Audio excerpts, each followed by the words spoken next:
Hello mga kamima, magandang tanghali. Ayan, ang ulam natin ngayon ay mac and cheese. Request siya na aking bunsong anak. Ayan, nagpakulo na ako dyan ng pasta. Ayan, nagluluto na ako ng isasahog ko. Pwede naman walang sahog, pero ako naglagay ako ng sahog. Naglagay ako dyan ng San Marino. Ayan, niluto ko lang ng San Marino dyan. Ayan, kailangan maluto ng San Marino. Hindi na ako naglagay ng bawang sibuyas kasi pag nagluluto ako ng mac and cheese, yung ginagawa ko lang, butter, tapos gatas, tapos cheese powder. Yun lang talaga yung ginagawa ko. Ngayon, naglagay ako ng San Marino para maiba naman. Ayan, naglagay na ako dyan ng Alaska Evap. Ayan, dalawa yung lata yung nilagay ko dyan para gatas na gatas talaga. Kasi gustong gusto yan ng anak ko eh.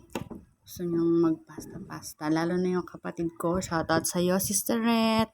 Alam kong gustong-gusto mo yung mga ganyang luto. Ayan, naglagay na ako dyan ng cheese powder. Depende sa inyo kung gano'ng cheese powder yung gusto nyong ilagay. Kadalasan kasi minsan mga nagluluto ng ganito, ayaw nila ng masyadong maraming cheese powder. Ako, sakto lang. Basta magkulay lang siya talaga.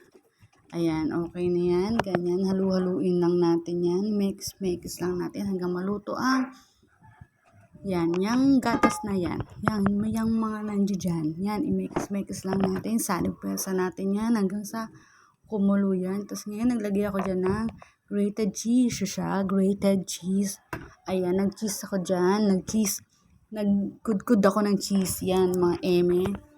Nalo-halo ko lang hanggang sa yung itsura niya, yung maging ganyan na siya hanggang sa kumukulo. Ngayon, naglagay na ako dyan ng pasta. Yung pasta, dinadahan-dahan ko lang kasi mamaya biglang pumunta dyan lahat, sumabog. Ayan, mekis lang natin. Konting mekis, konting halo-halo, maya-maya konti. Okay na yan.